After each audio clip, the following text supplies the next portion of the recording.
Yeni bir videoda yine birlikteyiz. Hep beraber kumanda tamiri yapacağız.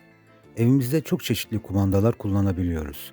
Zaman zaman bu kumandalar arıza yapabiliyor ve arızalar da çok basit giderilebiliyor. Yenisini alırım diyebilirsiniz ama bazı kumandaları bulması çok zor olabiliyor ve yerine akıllı kumanda %100 çözüm olmayabiliyor. İşte bu yüzden tamir çözüm oluyor.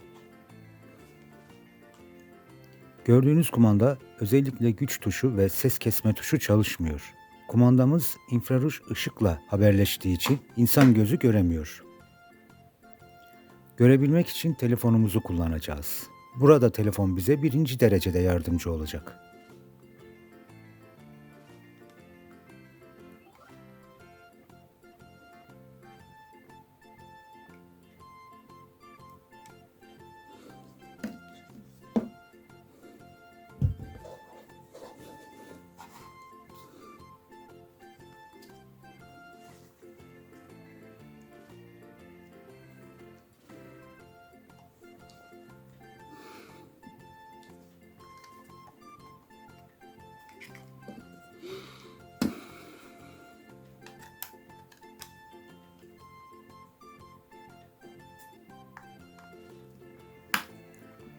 Sökmeye başlıyoruz. Önce pilleri çıkaralım.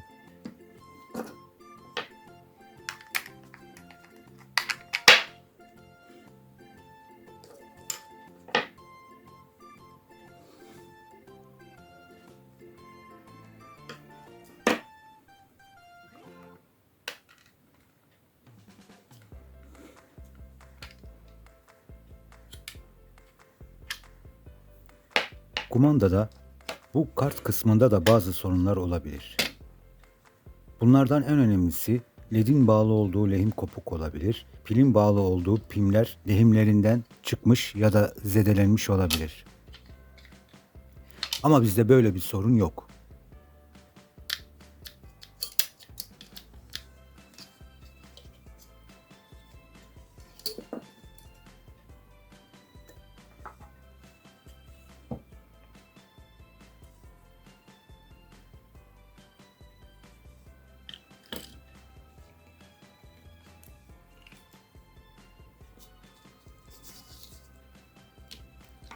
Gördüğünüz gibi tuşların altında minik iletken kömürler bulunmaktadır.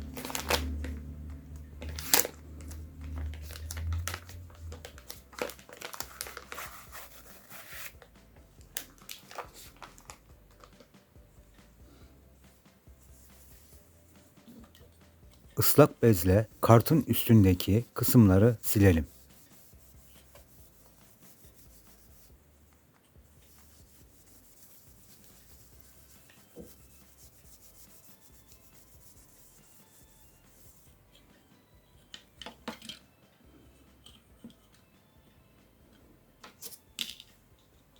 Çok da fazla zorlamayalım, kartı bükmeyelim.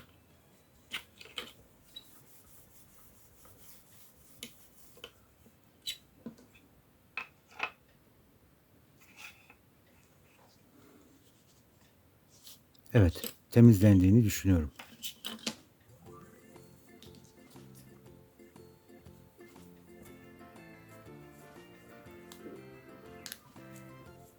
Tuşların altındaki kömür iletkenleri temizleyelim.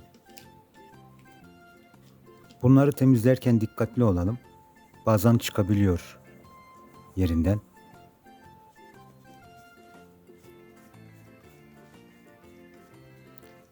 Temizlerken ıslak bez yeterli olabilir.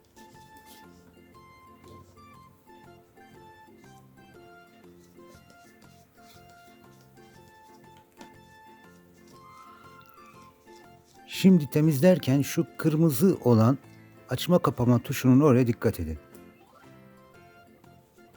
Evet.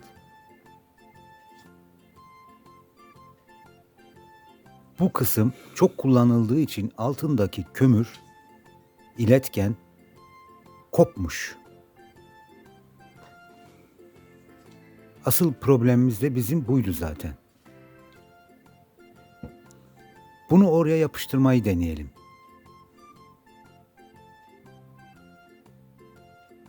Eğer kömür hepten bozuk da iletkenlik özelliği kaybolmuş ise boşta olan tuşların altındaki kömürleri de çıkartıp oraya kullanabilirsiniz. Ya da küçücük bir alüminyum folyo da işinizi çözer. Ama burada folyoya gerek yok.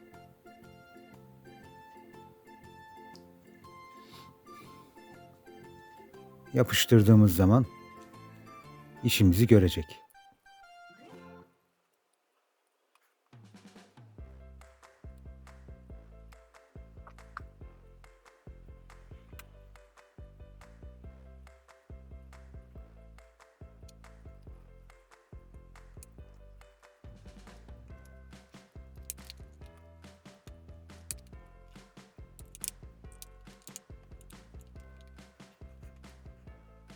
Şu an çalışmıyor, olmadı. Tekrar bakacağız. Gördüğünüz gibi üst tuşlar çalışmıyor.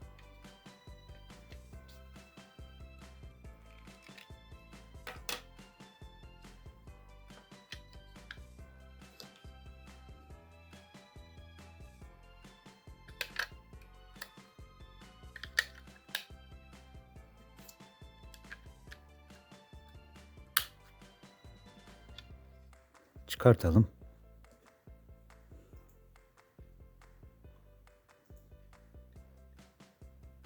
Cımbızla kart çalışıyor mu?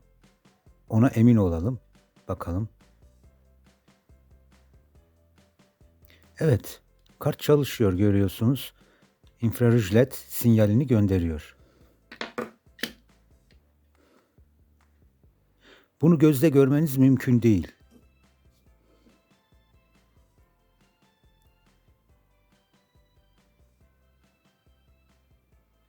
Şu anda cımbızın arasında iletken kömür ve fırladı gitti. Kayboldu.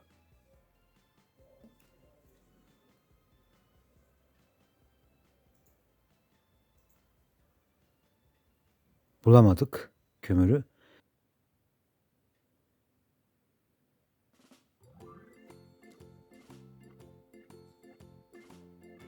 Neyse, nasıl olsa yedeğimiz var. Kullanılmayan tuşların oradan sökeceğiz.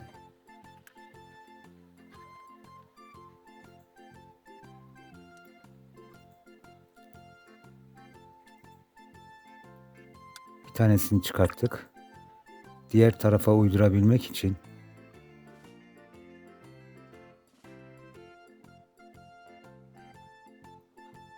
falçata bıçağıyla düzgün bir şekilde kesiyoruz. Çalışıyor. Tamam.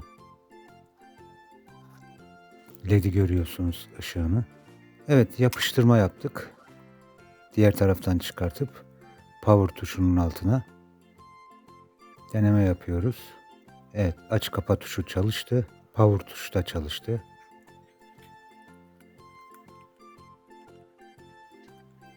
Temizliğimizi yaptık. Kapatıyoruz.